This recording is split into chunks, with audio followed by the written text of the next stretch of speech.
Olá a todos. Esta é uma aula do componente curricular Manejo e Gestão de Recursos Naturais Renováveis e Não Renováveis, né? Meu nome é João Batista, eu estou em colaboração com o professor Andas, né? E eu vou falar um pouquinho sobre água, recursos hídricos, bacia hidrográfica, legislação e conservação de recursos hídricos, tá? Tá aqui meu e-mail para contato, se alguém tiver interesse posterior, tá bom? Então, eu vou fazer uma apresentação breve aqui para vocês sobre o tema. Então, antes de falar necessariamente sobre recursos hídricos, é bom falar um pouquinho sobre o ciclo da água, né? Como que a água ocorre, tá? Então, a água, ela tem esse papel aqui, né? Então, a gente pega, nós temos o início do ciclo hidrológico, nós chamamos de a parte de precipitação, né? Então a água ela faz a precipitação, ela vai ter uma interceptação aqui, ó. Essa interceptação é pela vegetação. Essa vegetação intercepta essa chuva. Tá? E ele é muito importante que a vegetação intercepte a chuva, porque ela amortece essa gota de água no impacto que ela dá no solo, né? Evitando a erosão do solo, tá certo? E um processo que nós chamamos de selamento superficial, que é você entupir os poros do seu solo, que dificulta a infiltração. Então, o próximo passo é a infiltração, né? Ou seja, a água passar da superfície do solo para o subsolo, né?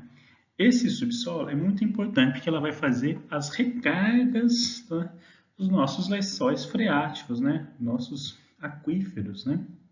Com lençóis freáticos, tá bom?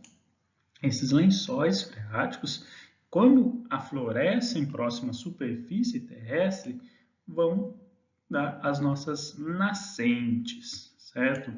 Essas nascentes que irão posteriormente abastecer a superfície dos rios, tá? E vai abastecer aqui nossos rios. Perfeito?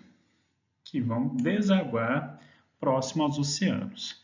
Bom, caso a nossa interceptação ou a nossa infiltração não seja suficiente, ou seja, tiver um excesso de água, nós teremos a formação de escoamento superficial. Esse escoamento superficial é aquela enxurrada que vocês veem na superfície do solo que vai desaguar aqui e vai provocar aquele rio, né, próximo a uma superfície e vai provocar muita erosão, tá? Essa erosão, né, que vai aumentar a quantidade de sedimentos dos nossos rios, tá certo? Provocando inúmeros problemas, como o excesso de sedimentos nos rios, enchentes, tá? Eutrofização dos cursos d'água, tá bom?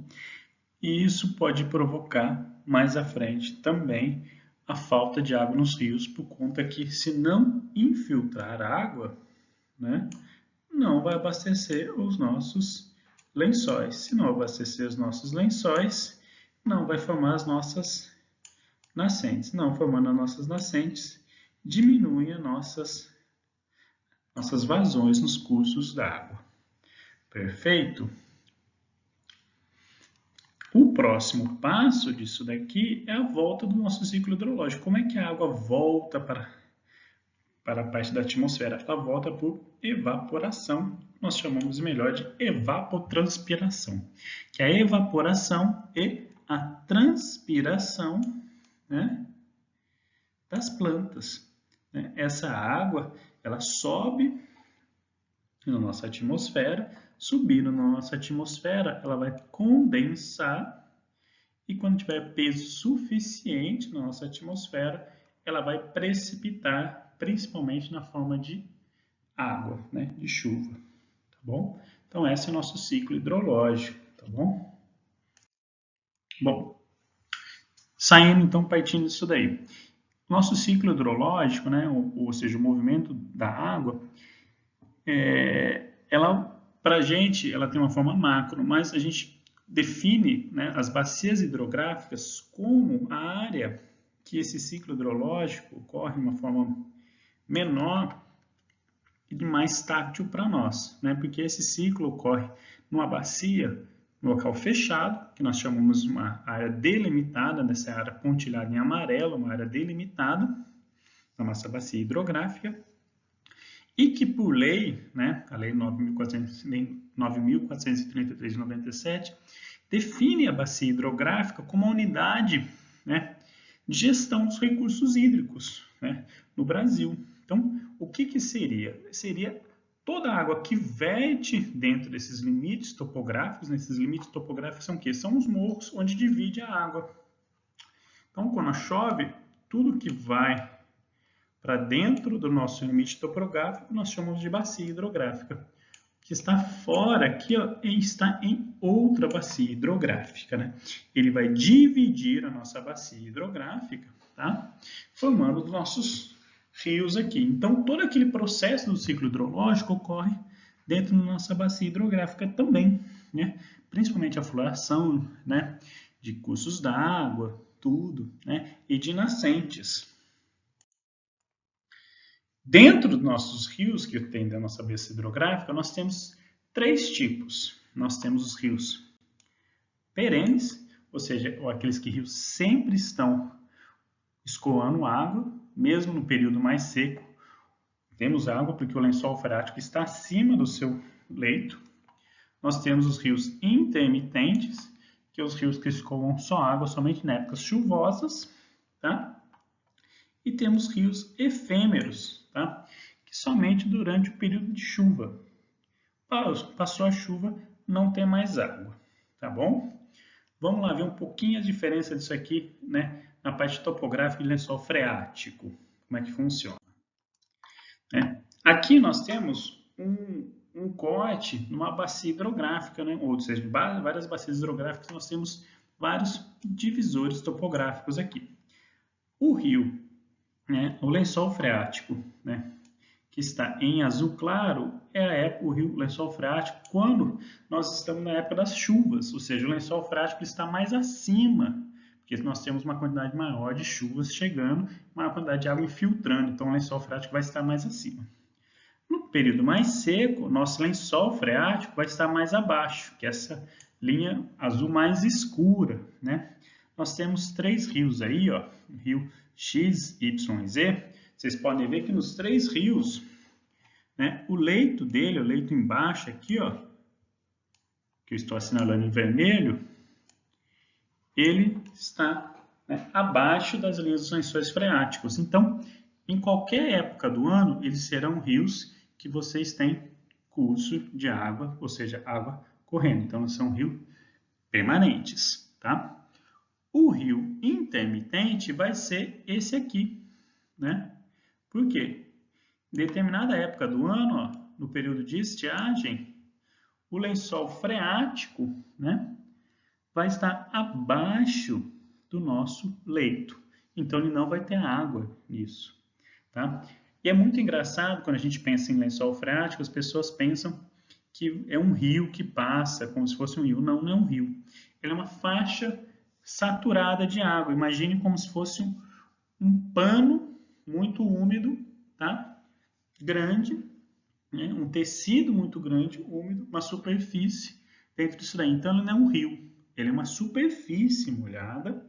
E quando ele chega próximo à superfície, né, ele aflora na forma de uma nascente. Então, uma nascente, na verdade, é um rio, né, um lençol freático que chegou à superfície da Terra. Chegou à superfície, né? Então, ele aflora na forma de nascente, tá? E aqui tem um exemplo de um rio intermitente, né? Um rio intermitente na época de chuva. Esse aqui é o rio Gurgueia, tá? No sul do Piauí. Tá? Esse é o rio intermitente.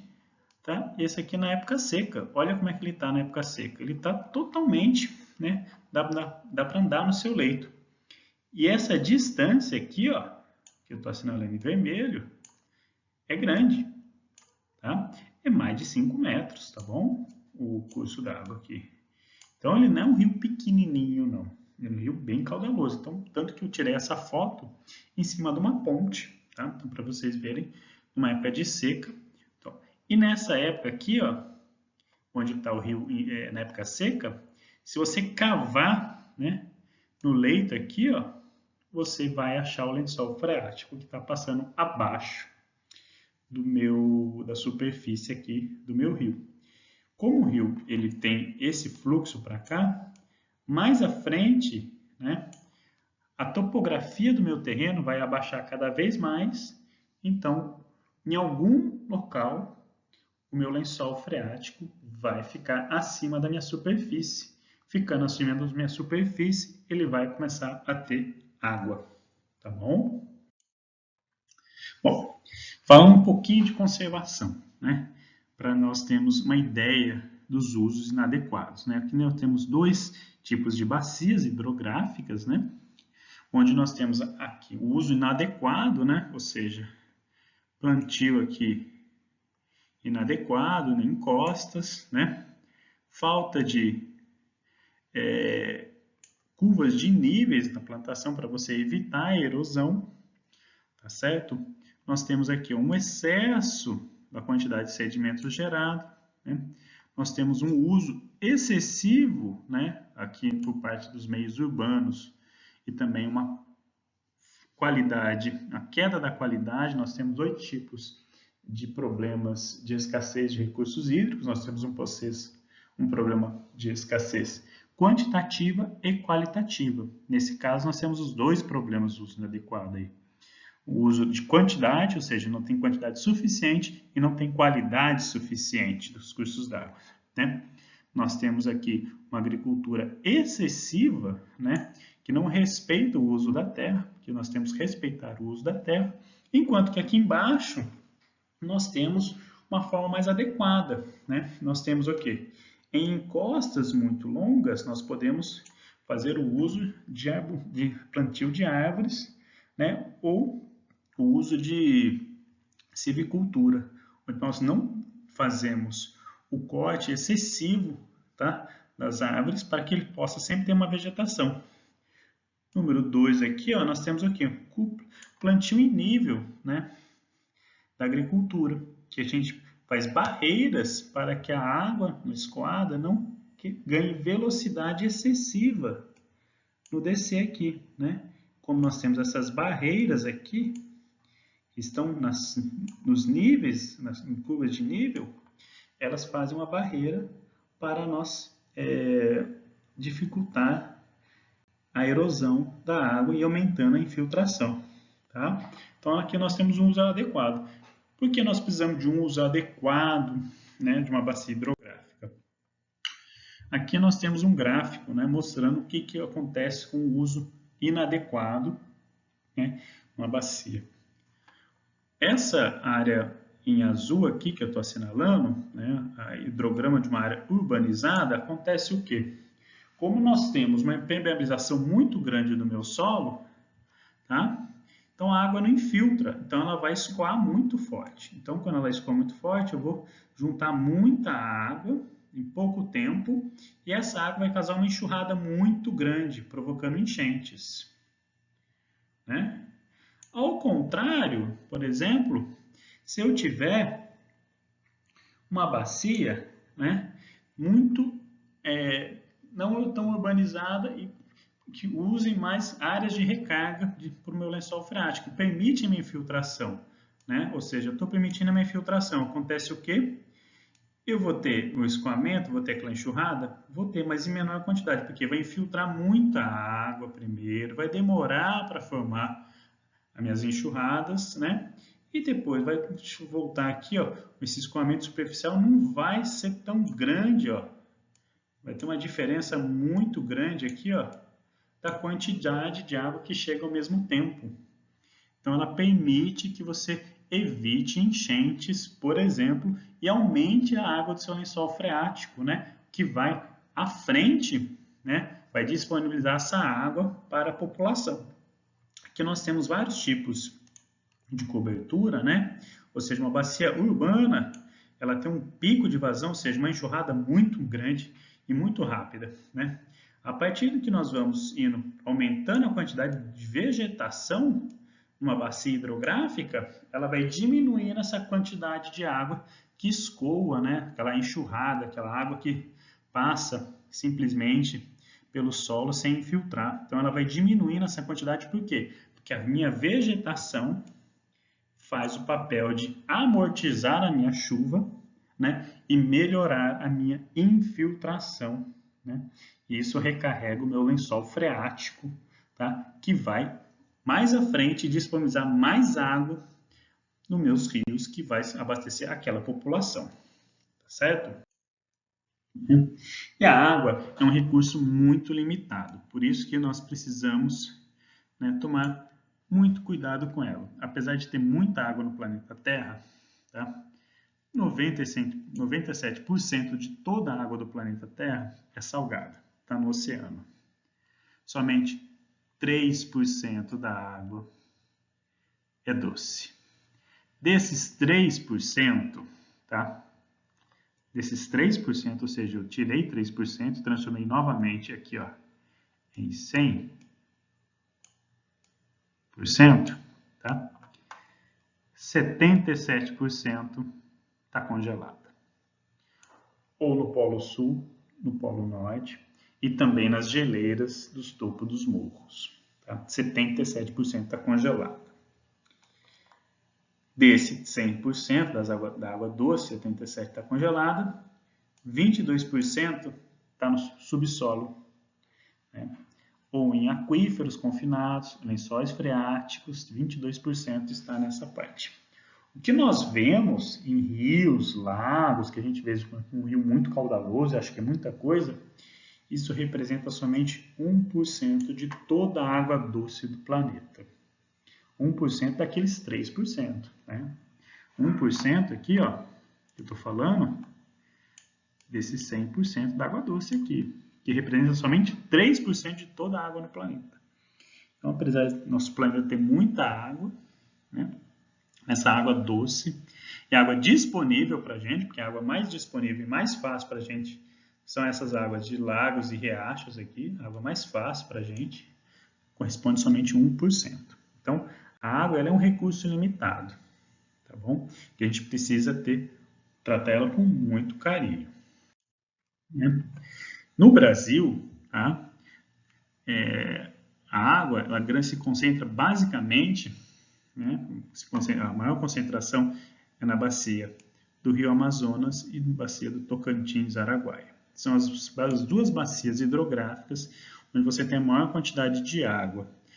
Apesar do Brasil ter uma grande quantidade de água, né, aqui nas regiões hidrográficas brasileiras, que é a divisão que a gente faz da legislação para fazer a organização da água e fazer a legislação sobre ela é muito mal distribuída. Né? E a gente mal distribuída no sentido que, por conta da geografia do território, né?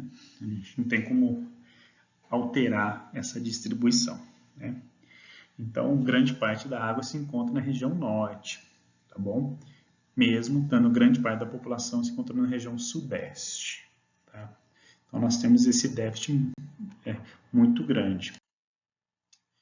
E por que eu falo que a água é um recurso finito que a gente tem que tomar muito cuidado?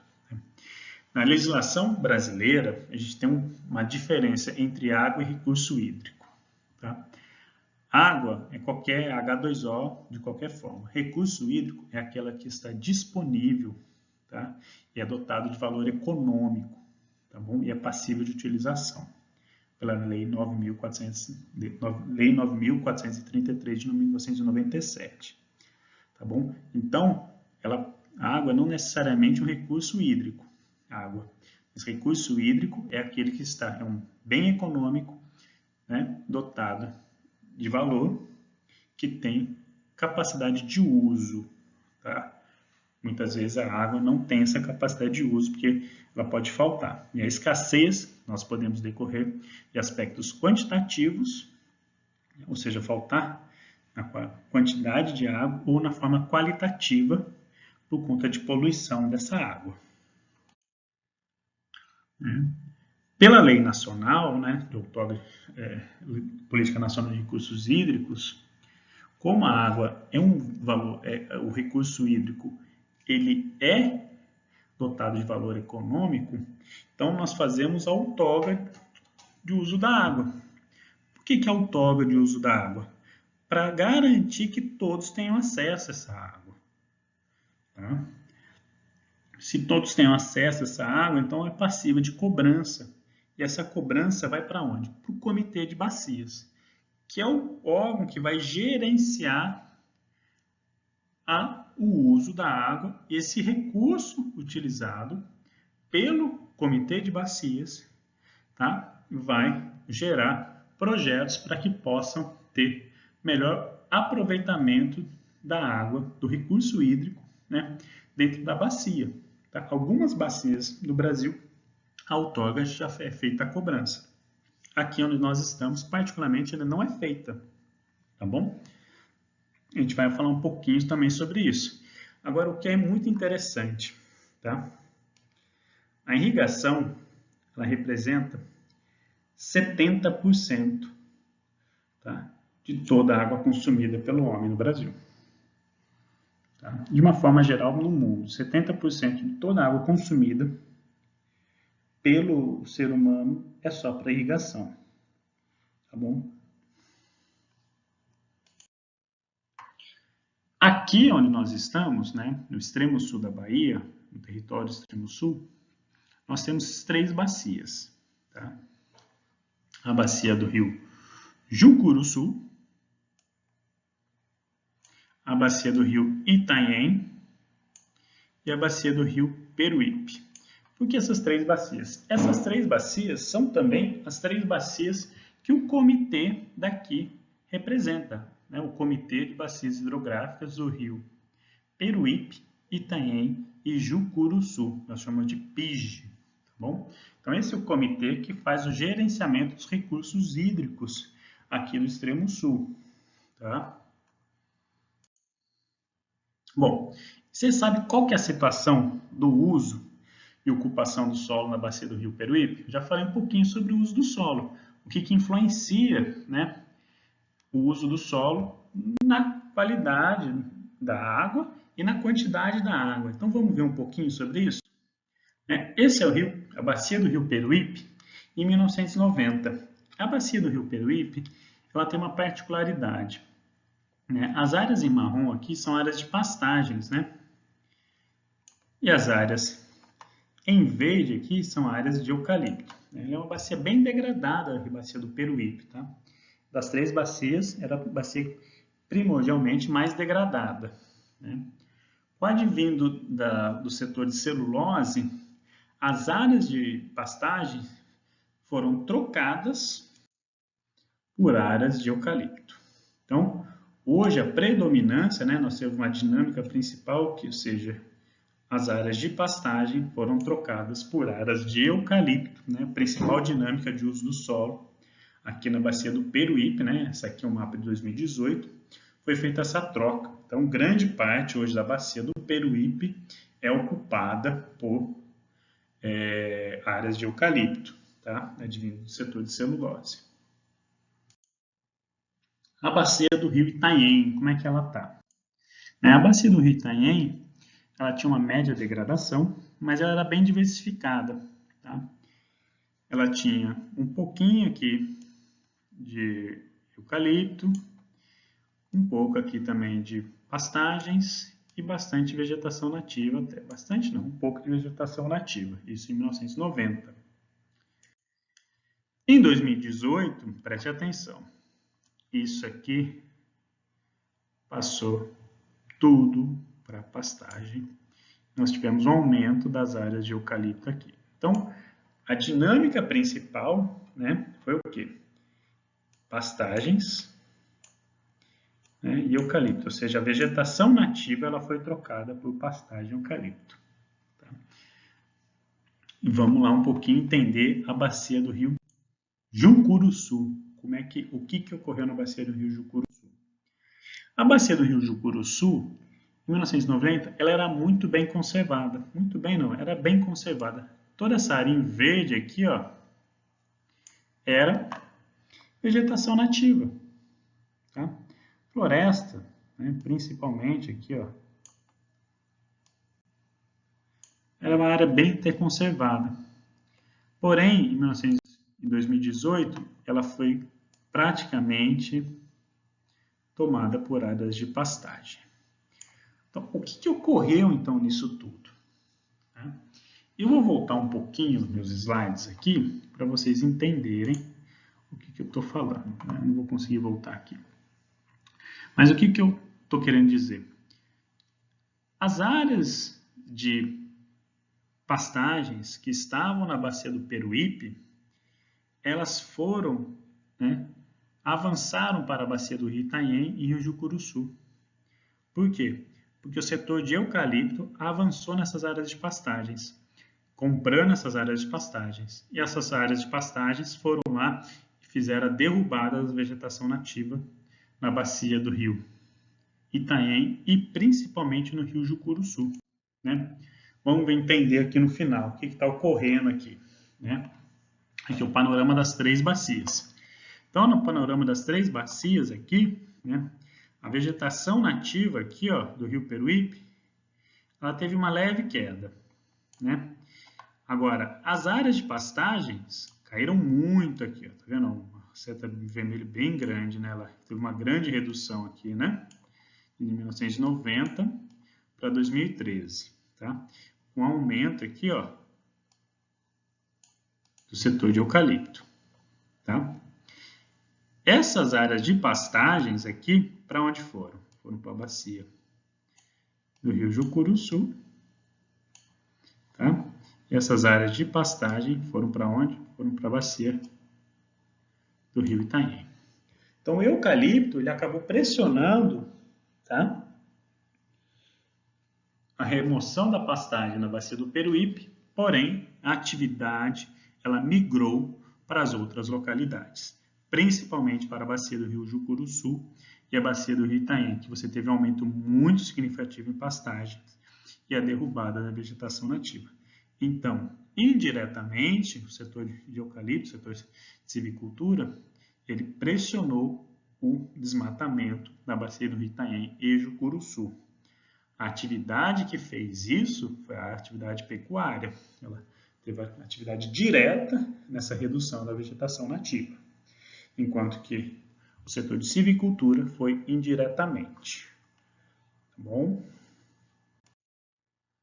Bom, então, eu vou mostrar aqui para vocês uma expedição que a gente fez às nascentes do Rio Itanhem, né, para entender como é que estava isso. Foi uma expedição feita em 2016, tá? Com várias entidades. Nós saímos da Câmara Municipal de Teixeira de Freitas, né? Vereadores. Então, aqui vocês estão vendo a área de Medeiros Neto, ou seja, na primeira foto aqui de cima, vocês não estão vendo vegetação nenhuma, né? Só pastagens, totalmente degradado, né? Aqui, ó, na foto de baixo, nós temos um curso d'água aqui, ó, quase sem água, né? E esse rio que está correndo aqui em cima é o Rio Itanhem, ou seja, muito pouco, está bem degradado é o rio aqui. Subindo mais aqui, ó, em Medeiros Neto ainda, a gente pode ver, ó, no topo dos morros, que a gente deveria ter, né, as áreas de preservação permanente, nós não temos nada. Né? A mata ciliar, que deveria estar ao longo dos rios aqui, ó, é muito pouco, não cumpre a legislação. Né? Então, essa é a situação da bacia hidrográfica do Rio Itanhem, em Medeiros Neto.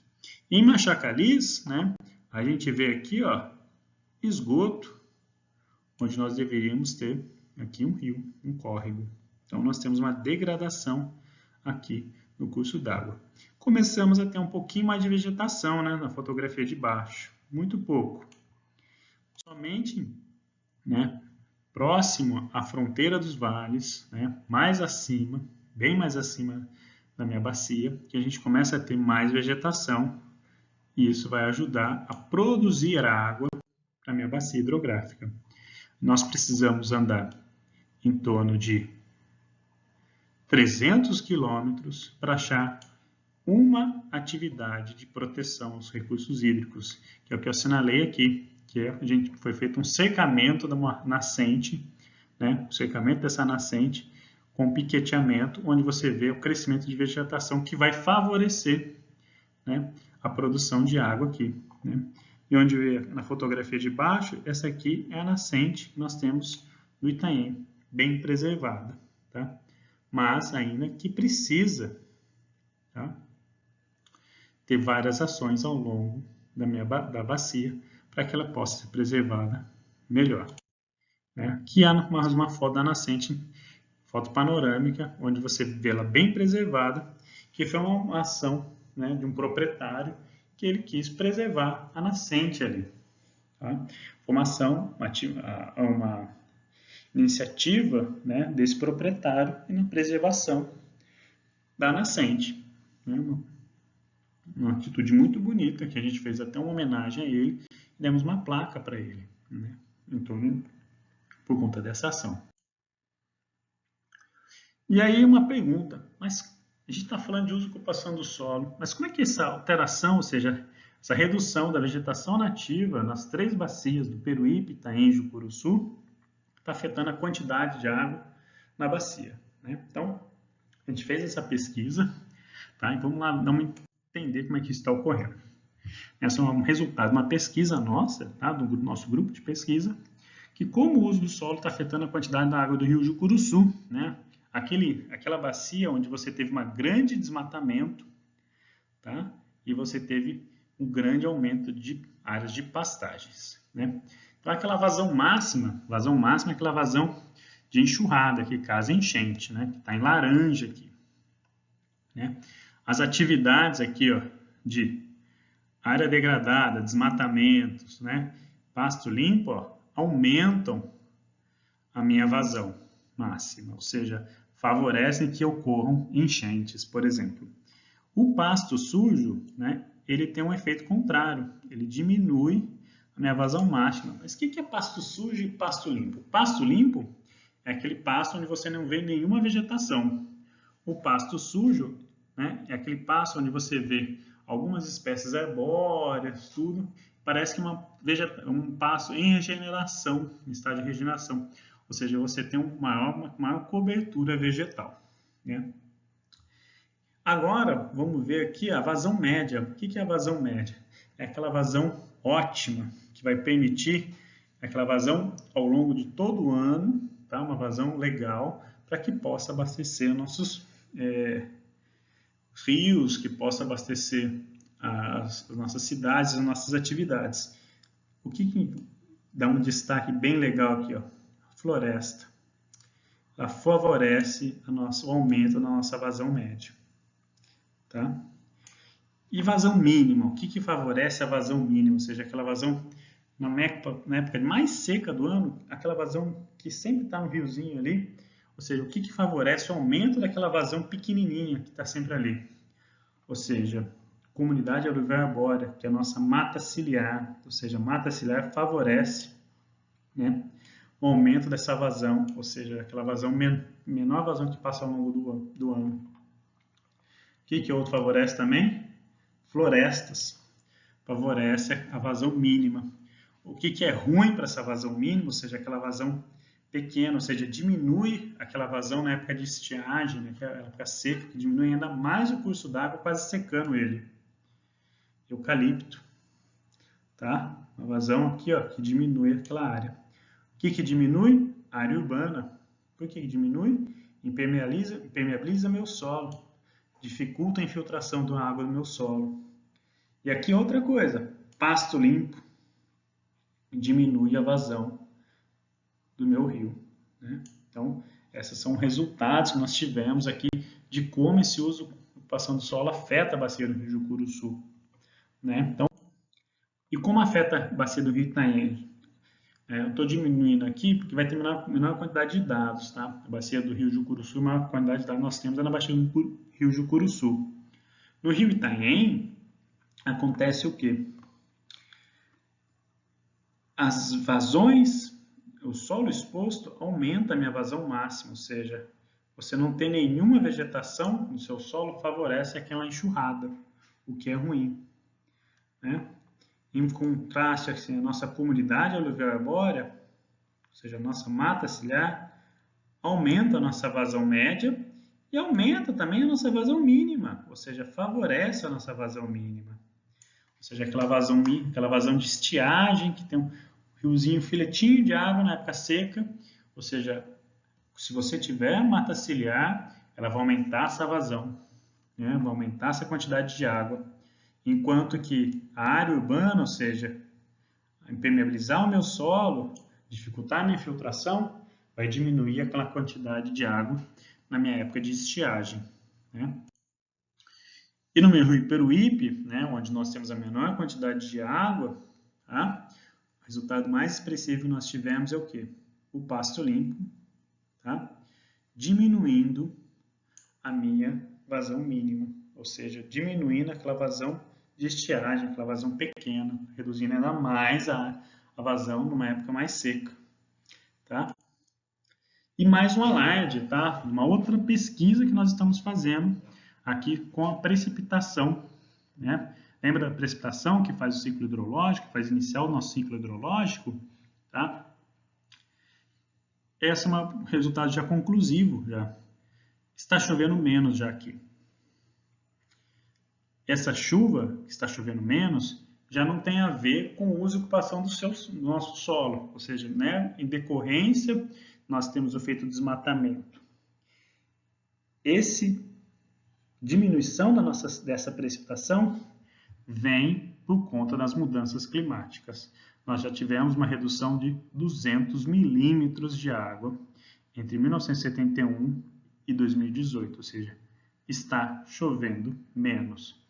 E essa chuva é por conta das mudanças climáticas. Essa redução é por conta das mudanças climáticas, ou seja, já está chovendo menos e não tem a ver com o uso e ocupação do solo, e ainda nós fazemos um estrago na ocupação do solo, daqui a pouco nós não teremos mais água aqui nessa região, tá?